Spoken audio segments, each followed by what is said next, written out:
Mas Erlangga dan kawan-kawan ini sudah banyak yang bergabung. Saya mohon izin untuk membuka kelas dulu ya.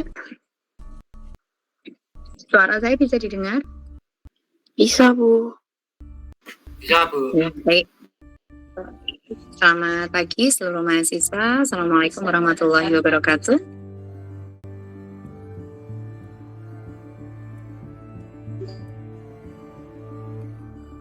Waalaikumsalam. Pada pagi hari ini kembali kita bisa bertemu di dalam ruang Google Meeting untuk bisa mengikuti mata kuliah bimbingan dan konseling pada program studi pendidikan Pancasila dan Kewarganegaraan yang kali ini kita selenggarakan secara daring dalam kondisi yang sehat walafiat. Ini saya lihat masih banyak yang makan, Mas Rezi.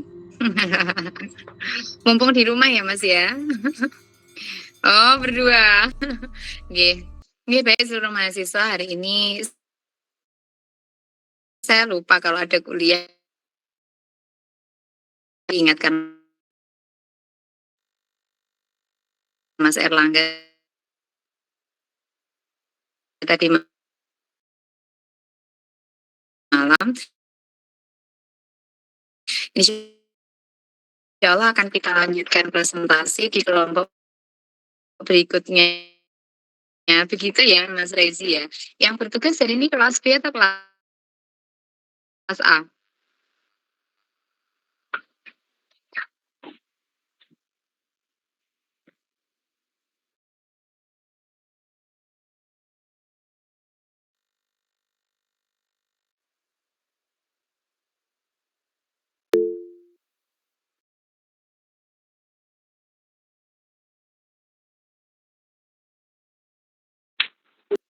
Silakan, mau harus angkat tangan menjawab.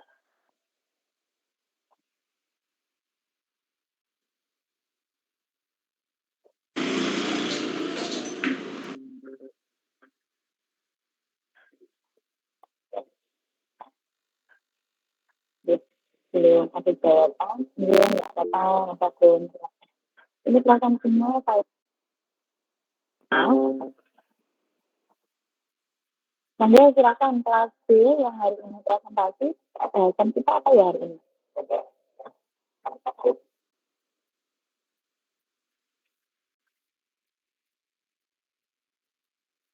Mas Regi, Mas Erlangga.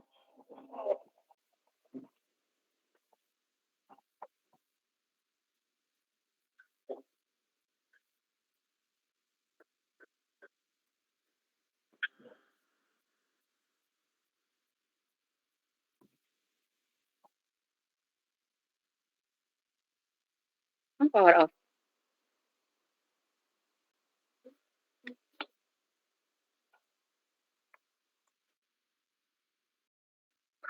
Oke. Nah, terus BK dalam layanan BK. Ya, baik.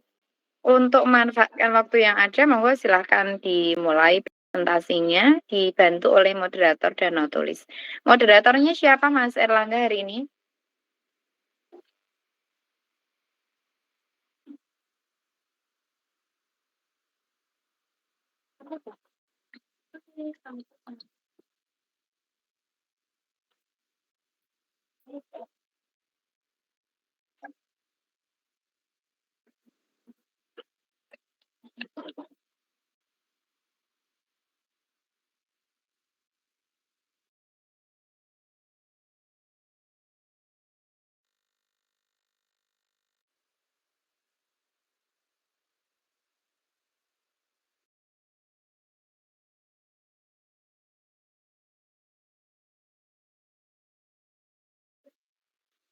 Mas Erlangga, bisa mendengar saya?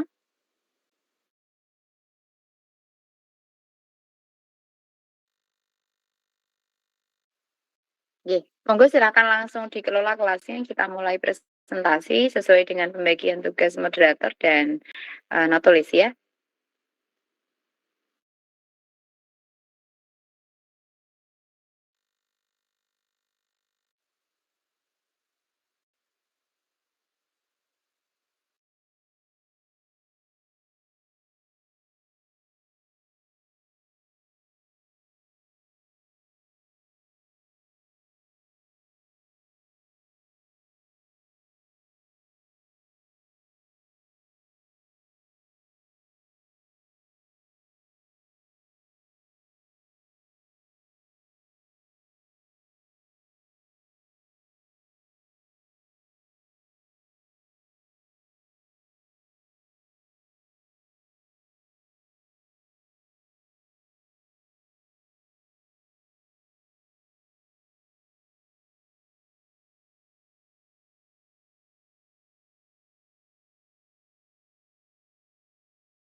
Assalamualaikum warahmatullahi wabarakatuh.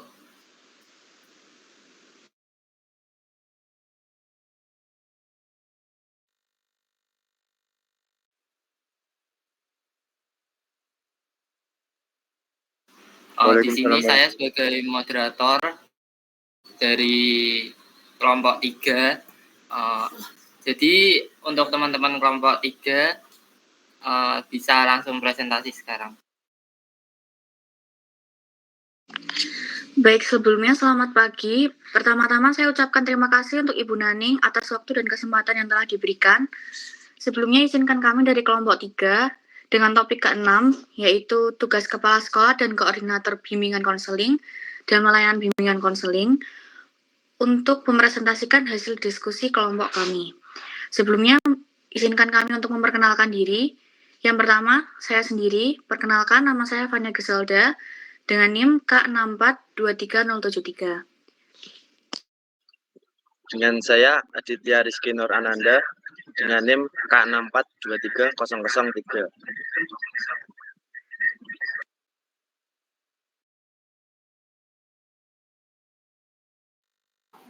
Perkenalkan, nama saya Fausta Flavianaldi dengan NIM K6423032. Perkenalkan, nama saya Muda Haifa Lutfiana dengan NIM K6423050.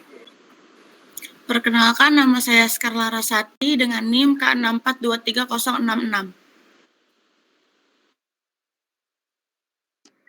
Baik, untuk selanjutnya materi yang akan kami sampaikan, yang pertama ada penjelasan secara umum mengenai bimbingan dan konseling, kemudian yang kedua tugas kepala sekolah secara umum dan tugas kepala sekolah di dalam layanan bimbingan konseling. Kemudian yang ketiga ada tugas koordinator BK dalam layanan bimbingan konseling. Untuk selanjutnya akan disampaikan oleh teman saya Adit. Terima kasih.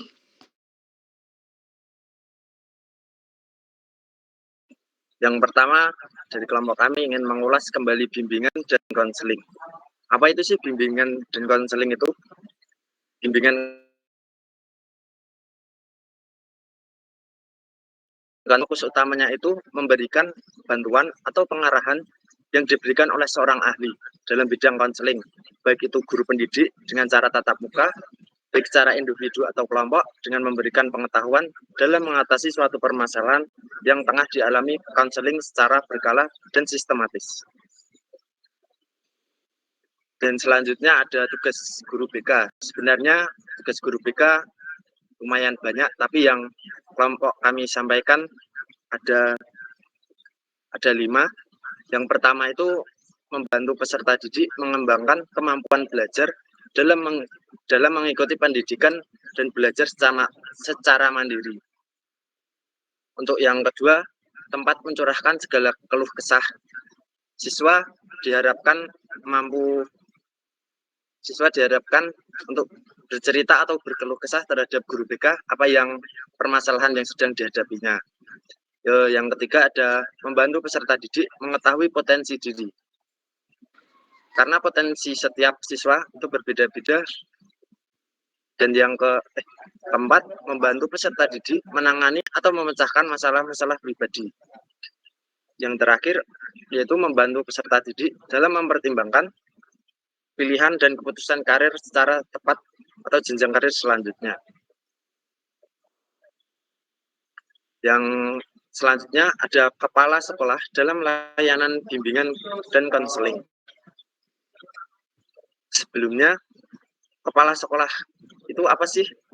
Kepala sekolah itu sendiri secara sederhananya didefinisikan sebagai seorang tenaga fungsional guru yang diberi tugas dalam memimpin suatu sekolah di mana diselenggarakan suatu proses belajar mengajar atau tempat di mana terjadi interaksi antara guru yang memberi pelajaran dengan murid yang menerima pembelajaran dalam instansi pendidikan tersebut. Selanjutnya akan disampaikan oleh teman saya, Mutia. Baik, terima kasih. Selanjutnya saya akan membacakan tentang syarat untuk menjadi kepala sekolah. Yang pertama yaitu memiliki kualifikasi akademik yang paling rendah S1 atau D4. Yang kedua, memiliki sertifikat pendidik. Yang ketiga, memiliki sertifikat pelatihan CKS atau sertifikat GP. Yang keempat, memiliki pangkat paling rendah penata muda tingkat 1 dan golongan ruang 3 atau B bagi guru yang berstatus PNS. Yang kelima, memiliki jenjang jabatan paling rendah guru ahli pertama. Yang keenam, berusia kurang dari 56 tahun. Selanjutnya, apa tugas kepala sekolah? Tugas kepala sekolah secara umum. Kepala sekolah bertugas memberikan bimbingan, bantuan, pengawasan, dan penilaian pada masalah-masalah yang berhubungan dengan teknis penyelenggaraan dan pengembangan pendidikan pengajaran yang berupa perbaikan program dan kegiatan pendidikan pengajaran untuk dapat menciptakan situasi belajar mengajar yang efektif. Tugas kepala sekolah dalam pengembangan program bimbingan dan konseling di sekolah adalah sebagai berikut. 1. Staff selection. Memilih staf yang mempunyai kepribadian dan pendidikan yang cocok untuk melaksanakan tugasnya. Kedua, description of staff roles. Menentukan tugas dan peranan dari anggota staf. Membagi tanggung jawab, mengkoordinasi seluruh kegiatan pendidikan yang meliputi kegiatan pengajaran, pelatihan, dan bimbingan. Selanjutnya akan dibacakan oleh teman saya Laras. Terima kasih. Selanjutnya yaitu time and facilities. Mengusahakan dan mengalokasikan dana, waktu, dan fasilitas untuk kepentingan program bimbingan dan konseling di sekolahnya. Yang terakhir yaitu interpretation of program. Menginterpretasikan program bimbingan dan konseling kepada murid-murid yang akan diberikan pelayanan konseling dan memberikan sosialisasi guna membantu program bimbingan dan konseling. Menurut Uman Suherman, kepala sekolah memiliki peran dan tugas dalam bimbingan dan konseling sebagai berikut. Yang pertama, menentukan staf bimbingan dan konseling, penyusunan program bimbingan dan konseling, sosialisasi dan penetapan program bimbingan dan konseling kepada sivitas sekolah sebagai bagian dari program pendidikan, penyediaan kelengkapan sarana dan prasarana yang diperlukan dalam kegiatan bimbingan dan konseling. Pemantauan dan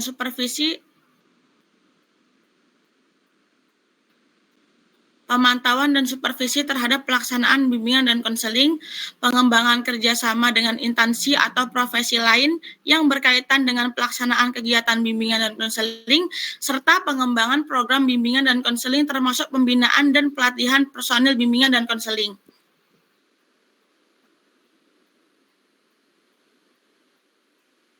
Tiga, koordinator bimbingan dan konseling dalam layanan BK. Koordinator BK adalah pelaksana utama yang mengkoordinir seluruh kegiatan yang terkait dalam pelaksanaan kegiatan bimbingan dan konseling di sekolah, baik terhadap warga sekolah, orang tua siswa, komite sekolah, serta masyarakat. Selanjutnya akan disampaikan oleh teman saya, Fausta Falah.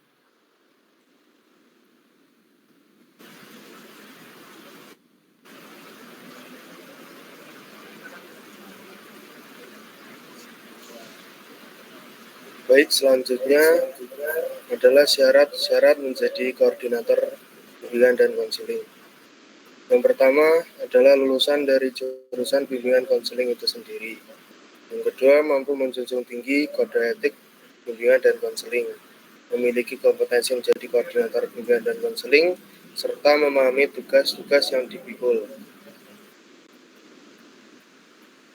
Tugas-tugas pokok koordinator dari bimbingan konseling: menyusun program dan pelaksanaan kegiatan penyuluhan, membuat program bimbingan dan konseling, menyusun dan mengarsip data kasus murid atau bisa disebut konseling.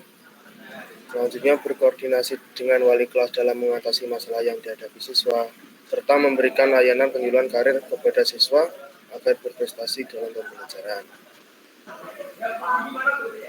Melaksanakan koordinasi dengan instansi terkait, penyusunan dan pemberian saran serta pertimbangan pemilihan jurusan, mengadakan penilaian pelaksanaan bimbingan dan konseling, menyusun statistik hasil penilaian bimbingan dan konseling, serta menyusun laporan pelaksanaan BK secara berkala.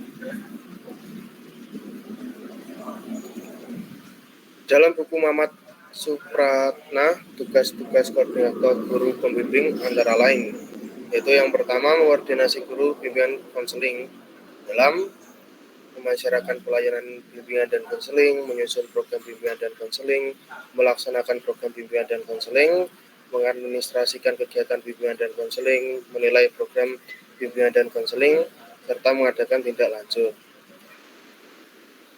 Yang kedua, membuat usulan kepala sekolah dan mengusahakan terpenuhnya tenaga sarana dan prasarana. Yang ketiga, mempertanggungjawabkan pelaksanaan kegiatan bimbingan dan konseling kepada kepala sekolah. Kesimpulannya, hubungan koordinator dan kepala sekolah mempunyai tugas membantu dan bekerja sama dengan kepala sekolah guna saling mengkoordinasi urusan kesiswaan dalam kegiatan penyusunan program kerja bimbingan dan konseling di dalam lingkup sekolah maupun pendidikan.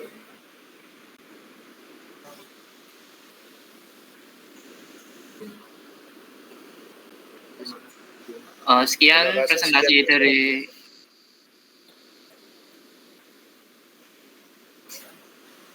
presentasi dari kelompok 3. Apabila teman-teman ada yang mau tanya, disilakan.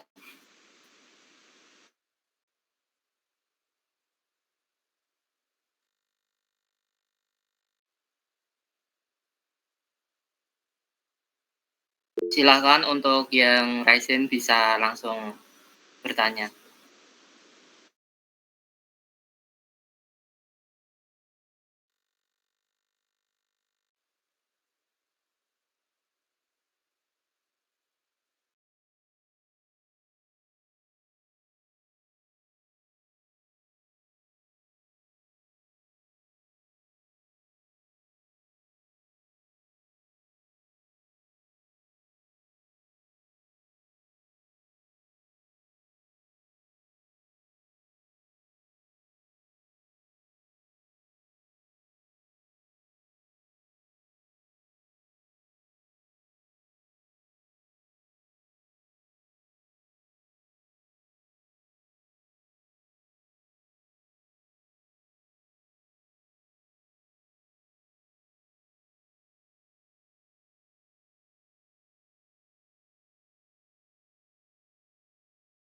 Baik, untuk Selvi bisa langsung bertanya.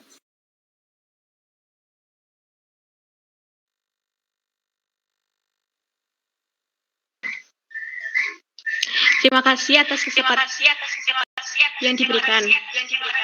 Perkenalkan, nama saya Selvi Intar Ramadhani dengan NIM K64230067. Izin bertanya, apakah tugas dari kepala sekolah dan koordinator bimbingan dan konseling saling berkaitan? Terima kasih.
Baik, sebentar akan kami diskusikan terlebih dahulu.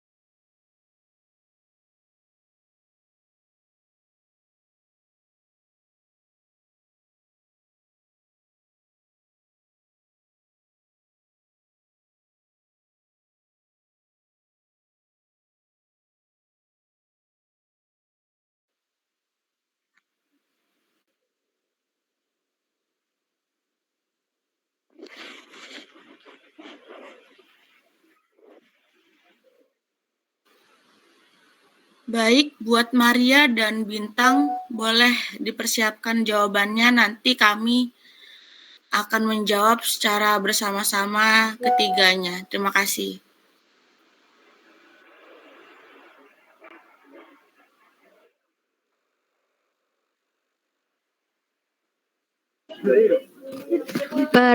Apakah suara saya terdengar? Terdengar. Apakah suara saya terdengar? Oke, terima kasih. Perkenalkan, nama saya Maria Lidwina Puan Kusuma dengan NIM K64230046. Jadi kan tadi kan udah dijelaskan untuk tugas kepala sekolah dalam program BK itu salah satunya ada time and facilities. Lalu peranan seperti apa yang digunakan dalam penerapan tugas tersebut? Terima kasih.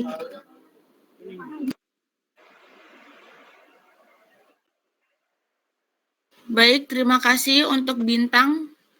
Bagaimana Perkenalkan, nama saya Marfuah Bintang Haryanto dengan NIM K64230045.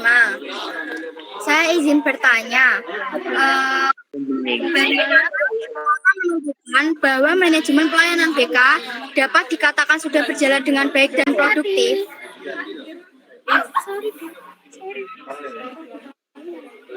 Terima kasih. Baik, terima kasih atas pertanyaannya. Akan kami diskusikan terlebih dahulu.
Baik, jika ada yang mau bertanya kepada kelas A, untuk Giska bisa langsung bertanya.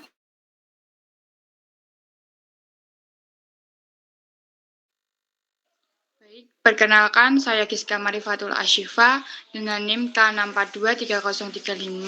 Izin bertanya, apa saja tantangan yang dihadapi oleh koordinator bimbingan dan konseling dalam layanan BK?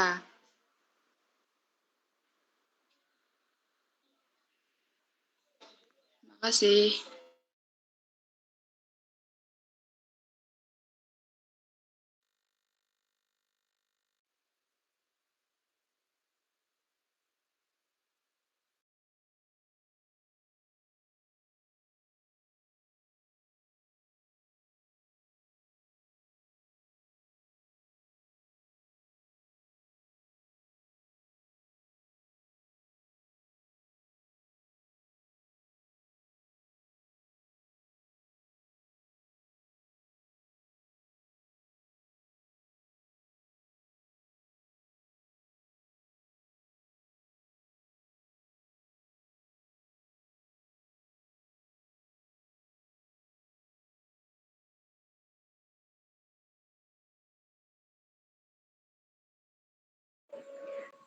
Terima kasih atas kesempatan yang diberikan.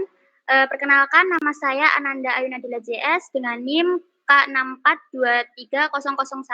Izin bertanya.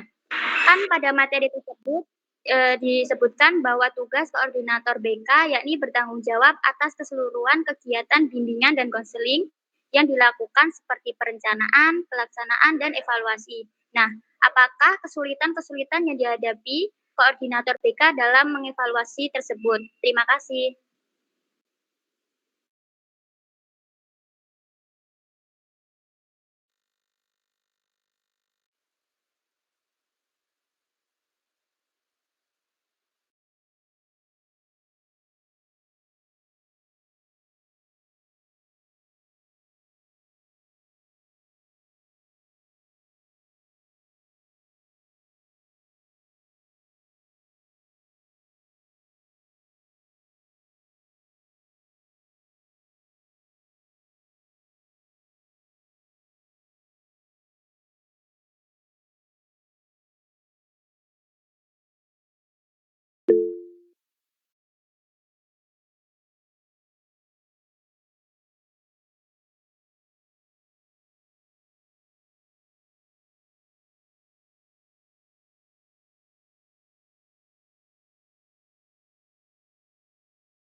Baik, apakah pertanyaannya sudah disampaikan semua untuk kelompok A?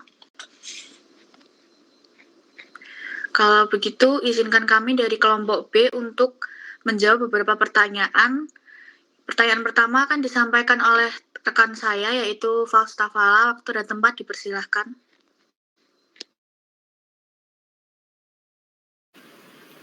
Oke, saya izin menjawab dari pertanyaannya Mbak Selvi.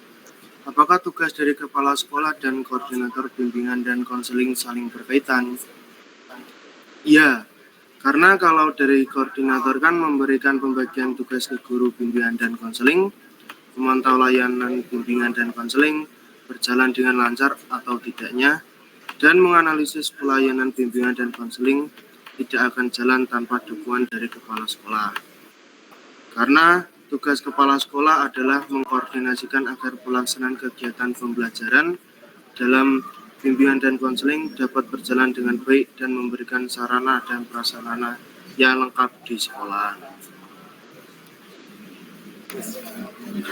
Dari Sabu.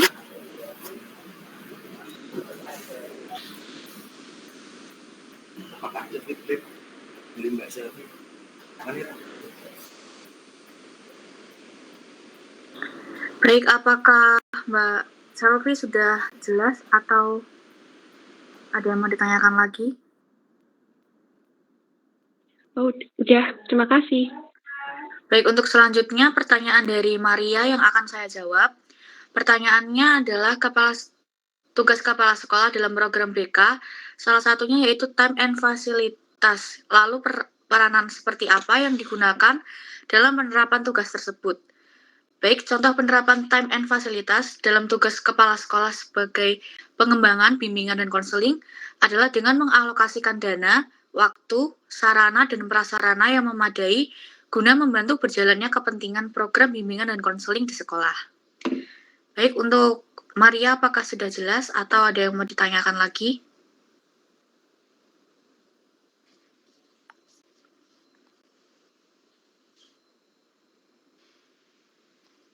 Untuk Maria, apakah sudah jelas?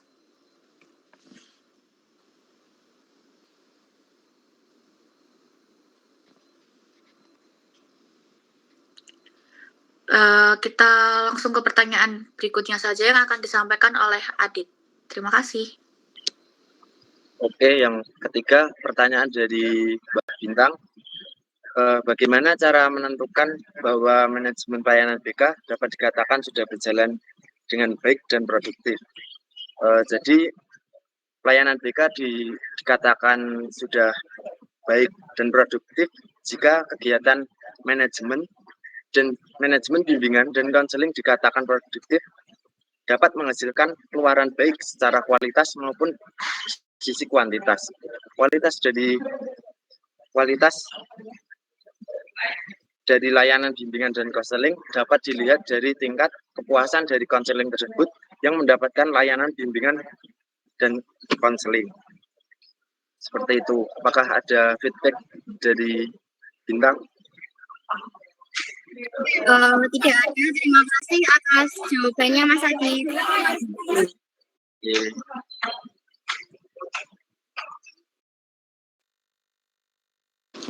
Baik, sekian dari kelompok kami. Jika ada kesalahan kata, kami mohon maaf yang sebesar-besarnya. Terima kasih.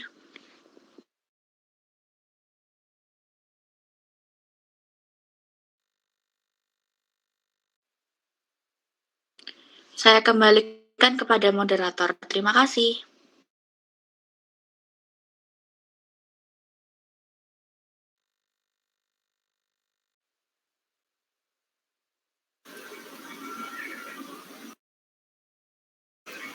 Selanjutnya dari kelas A mungkin mau menjawab pertanyaan dari teman-teman yang tadi.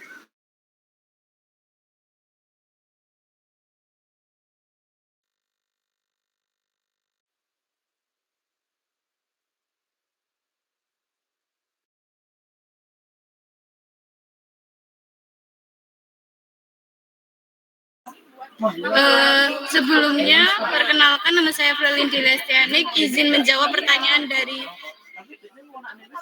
Giska. Tantangan yang dihadapi oleh koordinator bimbingan dan konseling dalam layanan BK adalah pertama, terbatasnya anggaran, personal, dan waktu dalam menyediakan layanan BK yang berkualitas.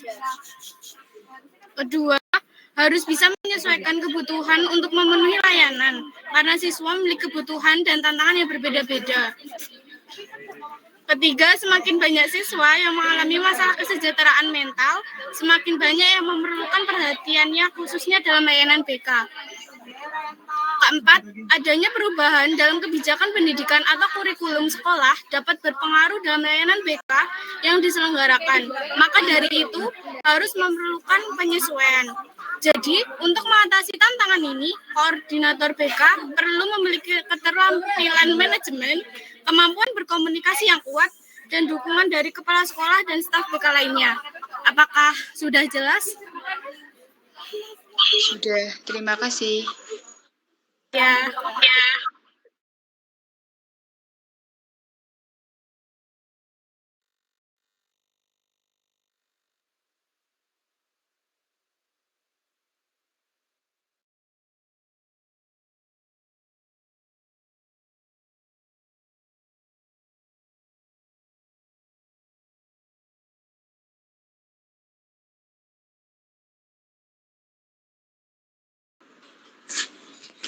Sebelumnya izin menjawab dari pertanyaan Anda.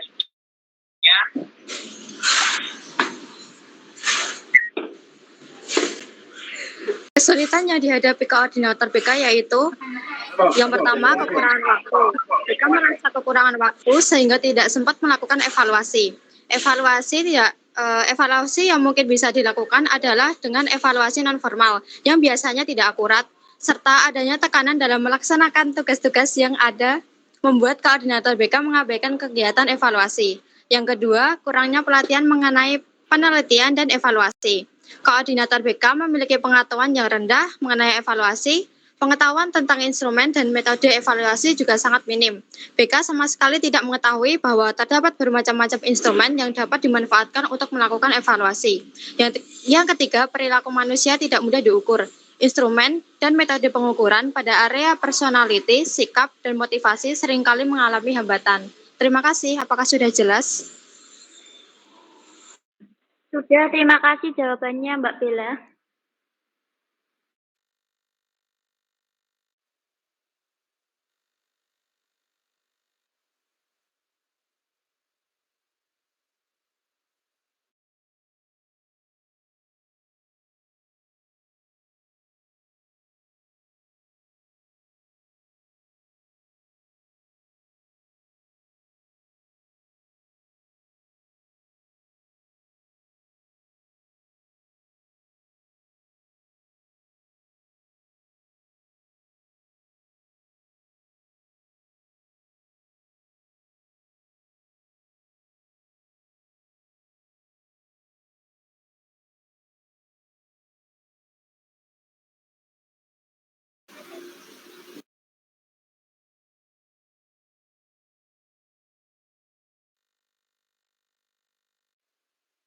Demikian presentasi dari kelompok 3 kelas B. Terima kasih kepada teman-teman yang sudah ikut serta dalam presentasi kali ini. Dari Ibu Naning, apabila ada klarifikasi, dipersilakan.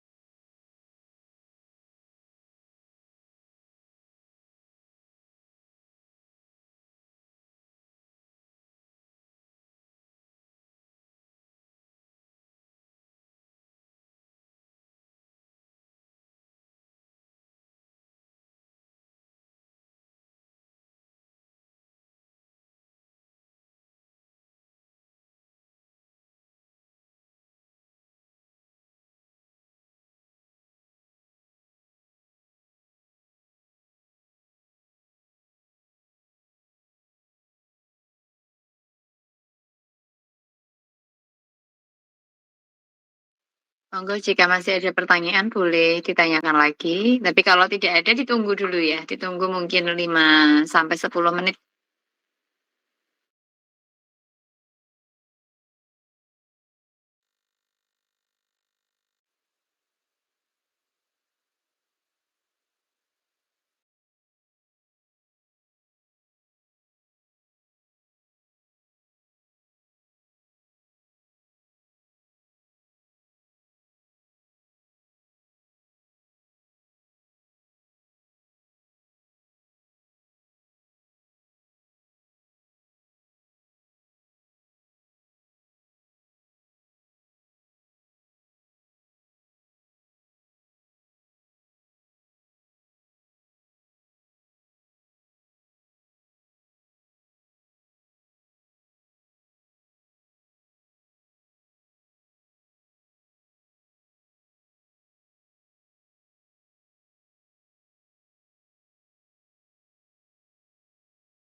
Mohon maaf Ibu, itu mikrofonnya belum nyala.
Baik seluruh mahasiswa, mohon maaf karena harus kegiatan yang ini saya baru bisa betul-betul on di sini. Baik seluruh mahasiswa, hari ini kita sudah membahas tentang tugas kepala sekolah dan tugas koordinator bimbingan dan konseling di dalam proses melaksanakan bimbingan dan konseling. Sebelumnya suara saya sudah terdengar dengan jelas seluruh mahasiswa? Sudah, Bu. Sudah, Bu. Oke, nah sekarang silakan dinyalakan kameranya. Ini masih banyak yang matikan kamera karena memang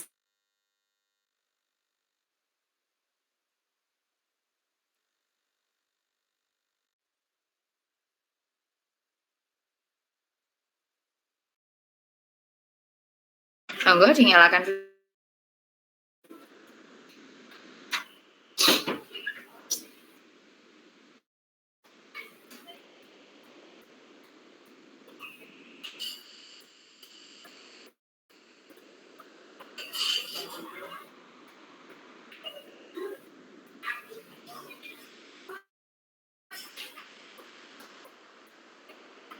Ya,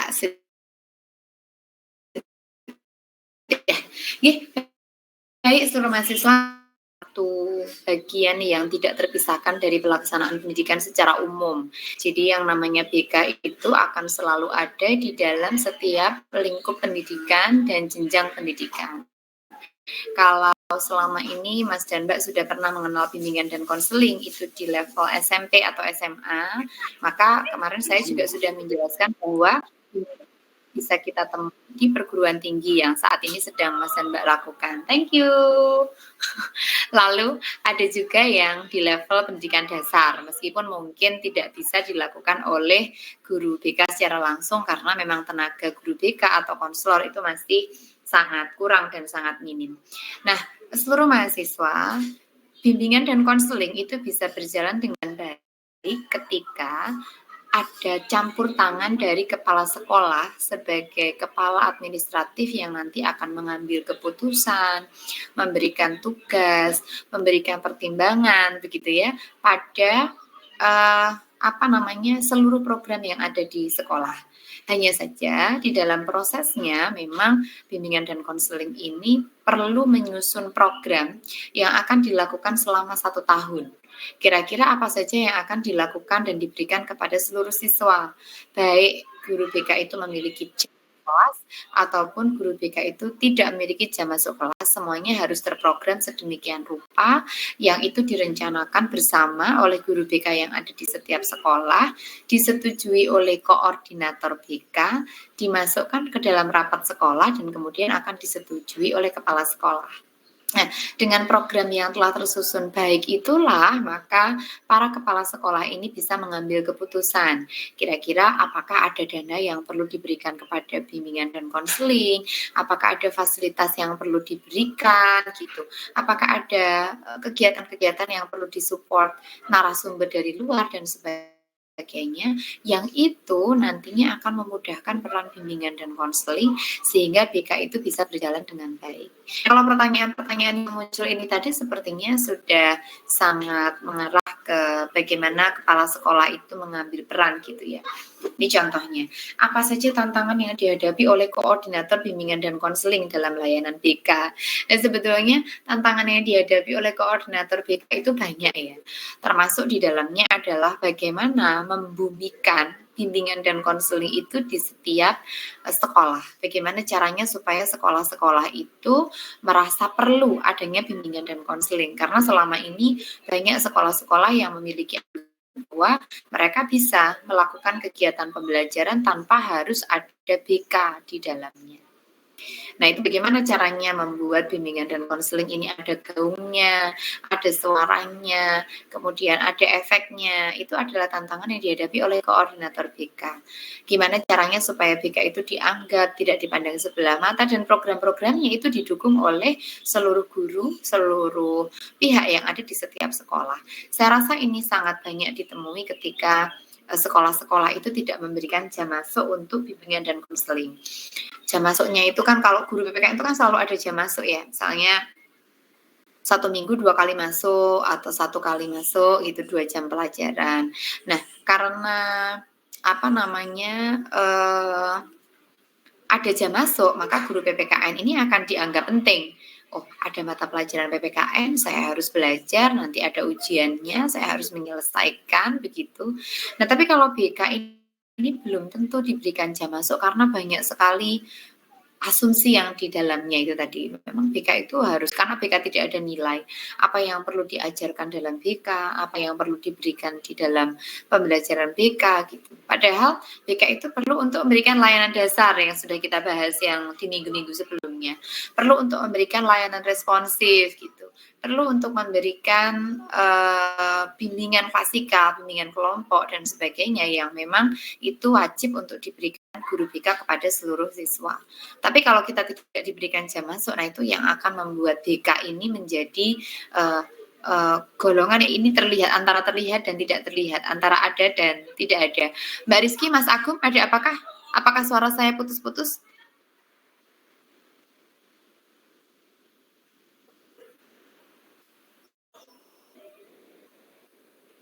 Mas Aditya Rizky, suara saya bisa didengar? Bisa, Bu.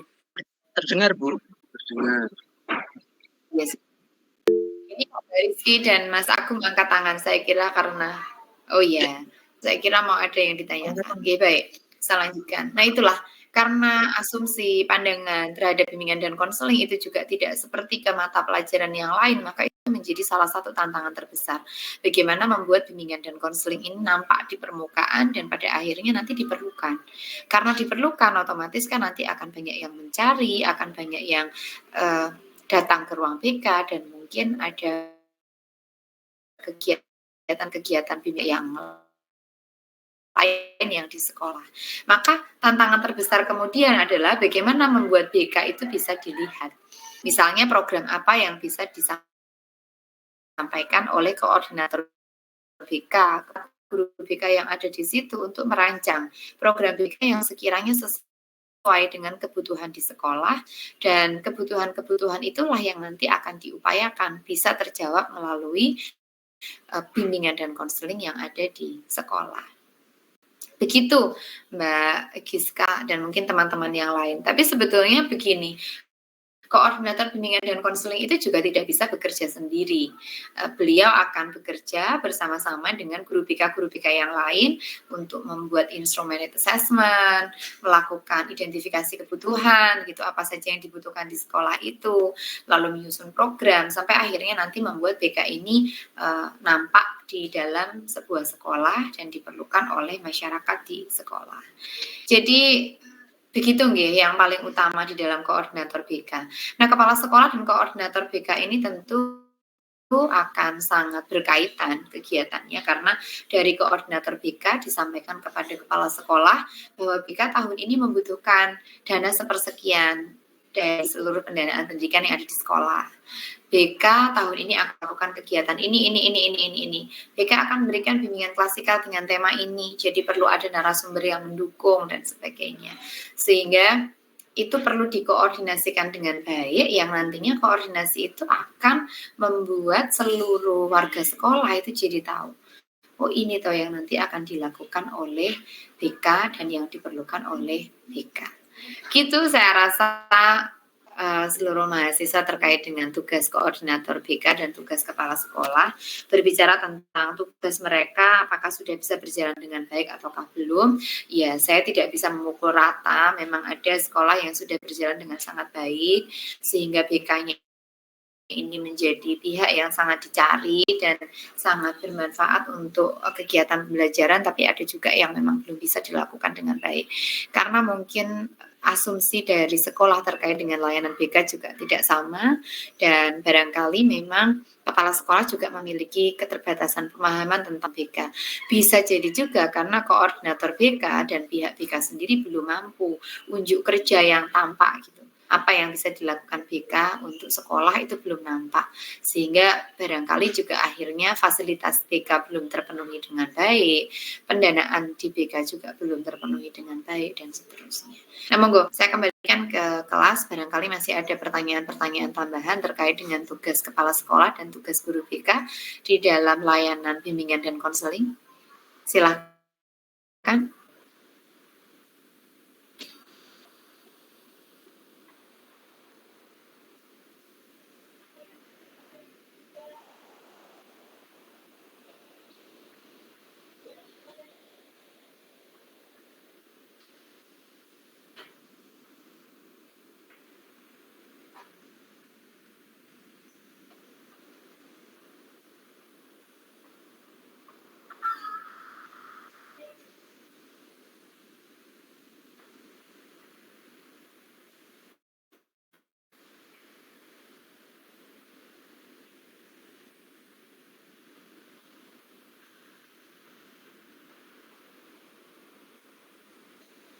Baik, jika memang tidak ada yang bertanya, saya ingin tanya, Mas Erlangga, bahasan kita apakah sudah berakhir ya untuk diskusi presentasi?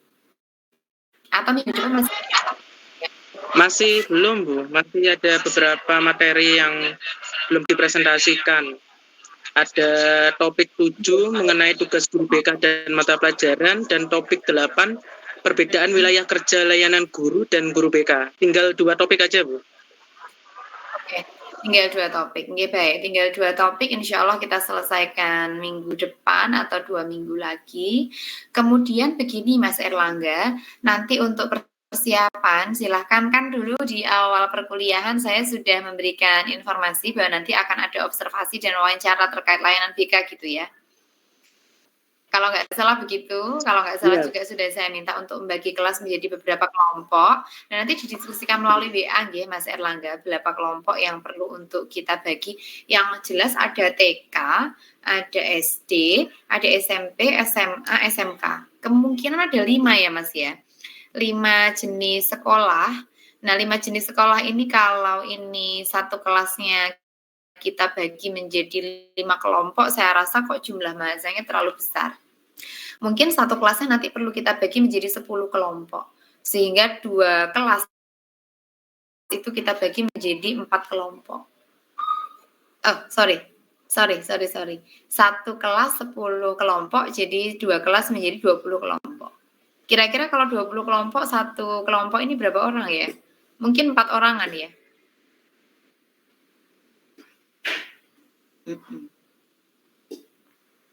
Ya, intinya nanti itu mulai dipikirkan dari minggu ini ya, karena harus mengurus persuratan, harus mengurus izin untuk observasi dan wawancara, supaya nanti tidak terlalu mepet. Di minggu-minggu ke-14 atau ke-15 itu saudara sudah masuk ke lapangan untuk bisa melakukan diskusi, observasi dan wawancara dengan pihak sekolah. Ngaten Mas Erlangga, coba saya kembalikan, apakah saya sesuai dengan apa yang kita diskusikan di awal dulu nggih Mas Erlangga?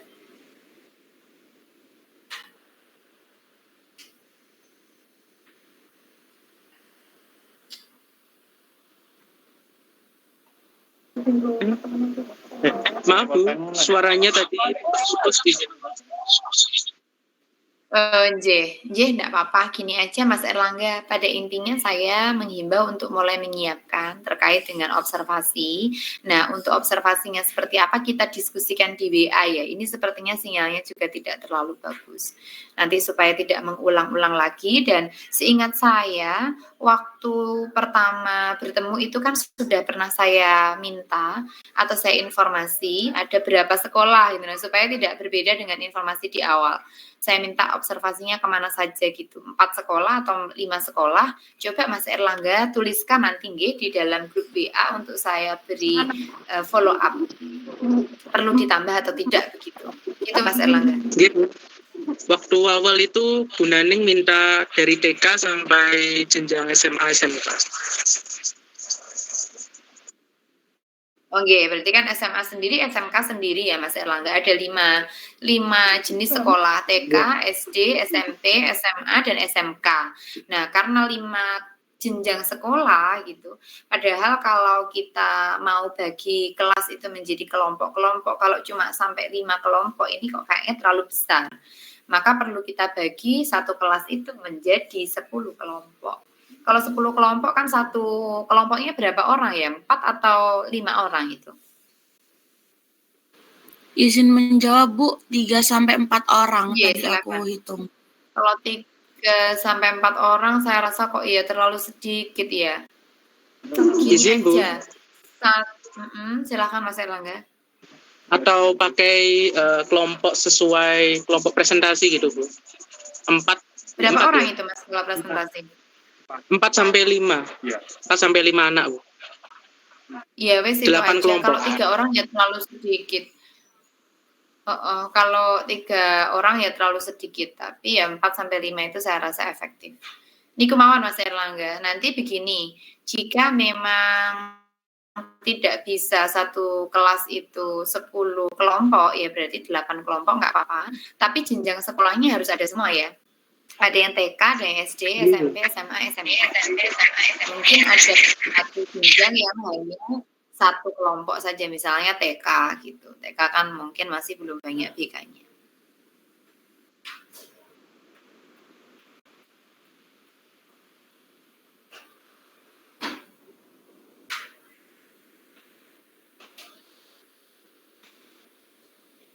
Ngaten nggih Mas Erlangga dan teman-teman, nanti kita matangkan lagi. Kemudian untuk persuratan itu bisa diurus ke gedung F, nanti silakan dicari di kemahasiswaan. Gimana ya caranya menyusun surat observasi supaya tidak mepet, mumpung ini masih pertemuan ke 10, karena kita pasti punya utang satu pertemuan. Sehingga nanti Mas dan Mbak bisa bersiap dari awal mencari sekolahnya, membentuk kelompok, kemudian menyusun surat observasi. Karena surat observasi ini biasanya perlu tanda tangan dari dosen pengampu dan juga dari Kaprodi, selain ke WD1. Jadi silahkan diurus, boleh secara kolektif atau boleh secara individual. Saya sarankan kolektif saja melalui PJ. Jadi Mas Erlangga dan Mas Rezi bisa mulai tanya caranya seperti apa, ininya kemana, alurnya begitu. Nah kan Mas Erlangga, tugasnya ke Mas Erlangga dan Mas Rezi nanti ya. Kalau dengan teman-teman ya silahkan kalau Oke, begitu seluruh mahasiswa. Insya Allah kita kepanggil lagi minggu depan untuk mendiskusikan tentang tugas guru dan guru mata pelajaran, guru BK dan guru mata pelajaran. Kemudian tugas dari apa tadi? Perbedaan wilayah antara guru BK dan guru mapel. Minggu depan kiranya sudah selesai atau belum ya pembangunan gedungnya, Mas Erlangga? Izin Bu, untuk pembangunan gedung kurang lebih 1 bulan. 1 bulan itu selesai kapan? 2 bulan lagi. Kalau kita daring terus ya nggak apa-apa sebetulnya. Cuman kalau udah bisa luring kan lebih nyaman luring ya. Ya nggak apa-apa kalau memang masih daring. Cuma biar nggak ini aja, biar nggak. Kemungkinan masih daring berarti ya minggu depan.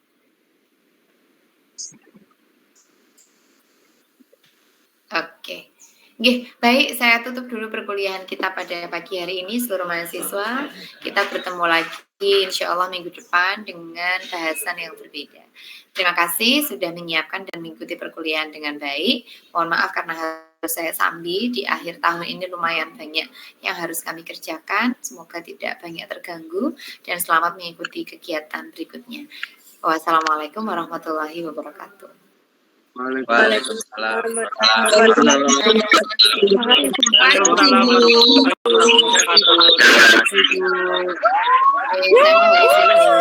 Oles padamu. Nah kan kasih saja. Tuh cadat ini baik.